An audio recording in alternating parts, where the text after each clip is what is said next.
কি বাকি কথা মা? আজ সকালবেলা একজন ভদ্রলোক এসেছিল। সেই ভদ্রলোক কিন্তু আগের দিনও এসেছিল। আচ্ছা বুয়া, তুই আমাকে বল দেখিনি কোন চাকরিতে এত কাঁচা টাকার কারবার হয়? আমি না কিছুই বুঝতে পারছি না।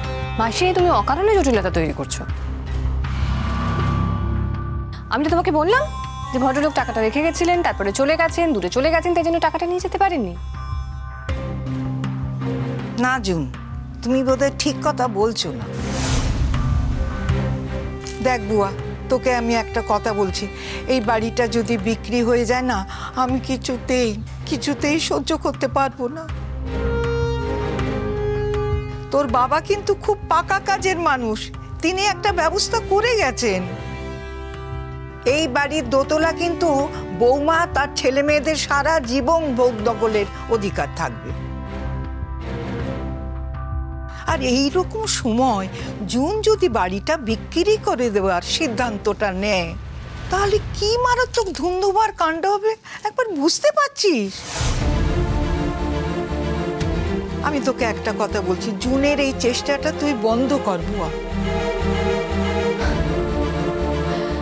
মাসি, আমি জাস্ট মজা করে তোমাকে একটা কথা বলেছিলাম, তুমি সেটা এত সিরিয়াসলি নিয়ে নিয়েছো? না, মজা তুমি করোনি জুন, মজা তুমি করোনি।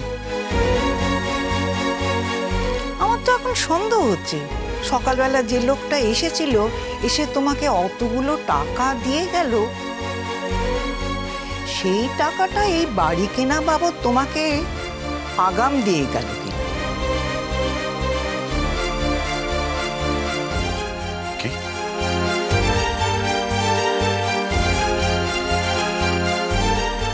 এই মা কি বলছে? মা কি বলবে অনিন্দ, মায়ের বয়স হয়ে গেছে, উনি হ্যালুসিনেট করেন, কল্পনা করেন, পরে অনেক রকম কথা বানিয়ে বলেন। না, এই ক্যাশ টাকার ব্যাপারটা কি? কি ব্যাপার মা? শোন, অফিস থেকে নাকি এতগুলো টাকা ওর কাছে রেখে গেছে। তোরাও তো বাবা অফিস কাছারি করেছিস, এরম তো কখনো দেখিনি কো। আজকাল কি অফিসে এসব কাঁচা টাকার ব্যবসা হচ্ছে নাকি? আমি বুঝতে পারছি না একটা কথা, তোমরা কেউ কি আমাকে ট্রাস্ট করছো না? না, আমাকে একটা কথা বলো, অফিসের ক্যাশ টাকা তোমার কাছে রাখার কিসের দরকার? কেই বা রাখলো, কেনই বা রাখলো? যে ভদ্রলোক মিটিং করতে এসেছিলেন তার টাকা তিনি ফেলে গেছে। মিথ্যা কথা বলো না জুন, একদম মিথ্যা কথা বলবে না। তুমি বুয়ার কাছে একরকম বলছো, আমার কাছে একরকম বলছো। অফিসের টাকা নাকি তোমার কাছে রেখে গেছে বলছো, এই আবার বলছো ভদ্রলোক ভুলে টাকাটা রেখে গেছে। তা কোনটা সত্যি? হ্যাঁ, আমি তো এটাই বুঝতে পারছি না, ভদ্রলোক কে? Who is he? আমার অফিস কলিগ। বুয়া, আমার কিন্তু মনে হচ্ছে এর মধ্যে অন্য কোনো গল্প আছে।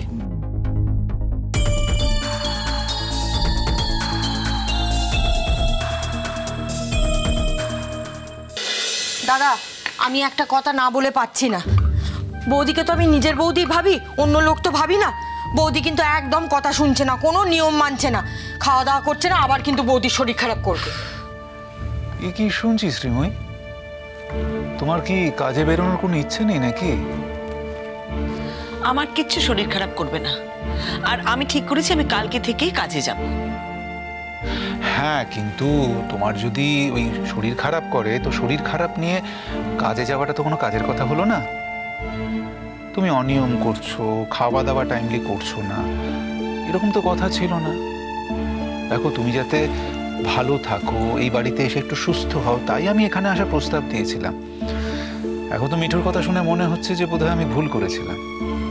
না না, আসলে জানো তো, বৌমার কোনো দোষ নেই, ওর মনের অবস্থা না খুব একটা ভালো নেই। ওর উপর যে এত অশান্তি যাবে ও তো বুঝতে পারেনি।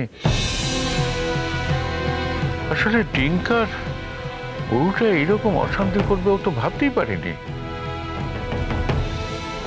যখন তখন যে কোনো ভাবে বৌমাকে অপমান করে যাচ্ছে, বাড়িতে সবসময় তো অশান্তি চলছে, বৌমা তো নিজেকে ঠিক রাখতে পারছে না।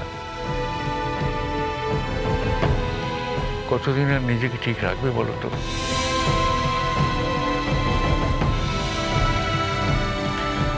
শ্রীময়ী, তুমি ওদের লাইফের মধ্যে ঢুকবো না। দেখো, ডিঙ্কা তো ম্যাচিওর, ও এই বিষয়টাকে হ্যান্ডেল করে নেবে ঠিক, কিন্তু তুমি ওদের মাঝখানে যেও না।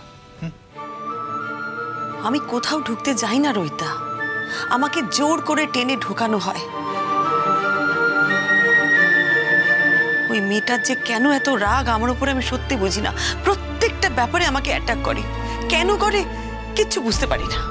গতকাল ওর মা আর পিসি এসেছিল, তাদের সামনে আমাকে যা নয় তাই অপমান করলো।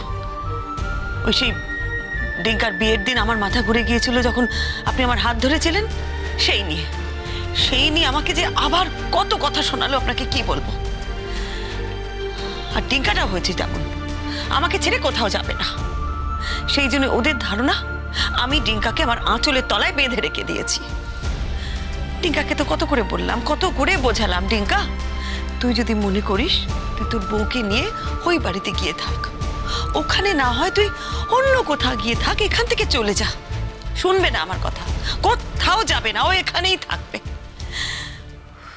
আমার মাঝে মাঝে কি মনে হয় জানো তো রোহিত, বৌমাকে বলি ছোট বড় কথা অনেকে অনেক কিছু বলেছে, অনেক অপমান অসম্মান তুমি সহ্য করেছ, তোমার জবাব নেই, তোমার জবাব নেই। কিন্তু সবকিছুতে একটা সীমা থাকা দরকার। বৌমার জীবনে তো একটু ভালো দিন আসতে পারে। আমার একটা কথা বারবার মনে হয় রোহিত, আমার অন্তরে কথা বলতে পারো। আমার মনে হয় আমি তোমাকে বলি, তুমি তুমি বৌমাকে নিয়ে ওদেশেই চলে যাও।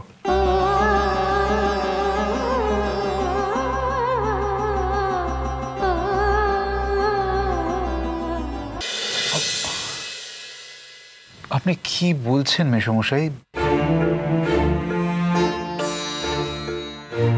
আমার মুখ থেকে কথাটা শুনে তোমার খুব অবাক লাগছে না রোহিত? আসলে জানো তো, মেয়েটাকে এখন আর আমি ঠিক বৌমার মতো দেখি না। ওকে আমি নিজের মেয়ের মতোই দেখি। বাবা হয়ে মেয়ের যন্ত্রণা কতটা সহ্য করা যায় বলো তো? বাবা আমি ঠিক হয়ে যাব বাবা, আপনি দয়া করে এই সমস্ত কথা বলবেন না। আমার তো মনে হয় প্রত্যেকটা মানুষের শান্তি পাওয়ার অধিকার আছে। এই তো দেখো না, আমি সংসার ছেড়ে যে চলে এলাম বৌমার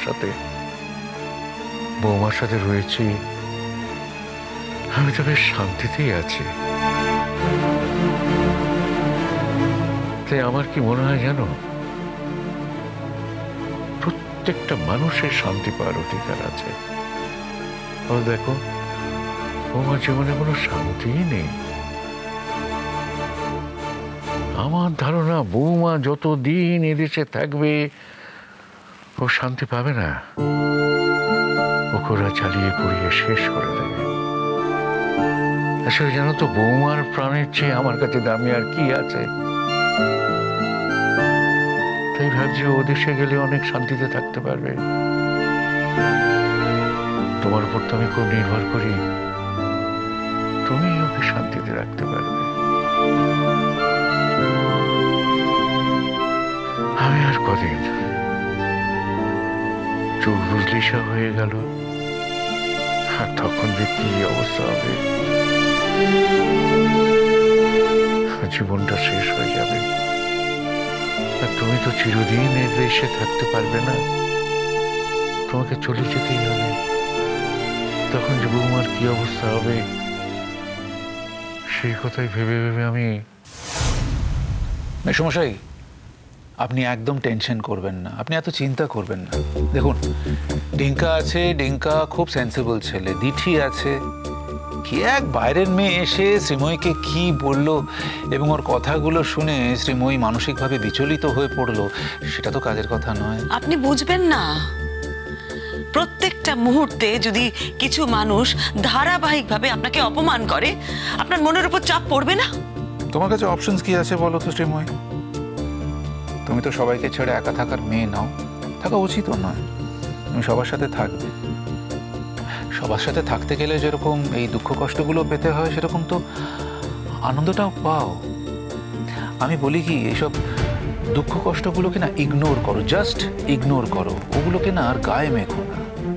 গায়ে মাখতে হয় গো দাদা, গায়ে মাখতে হয়।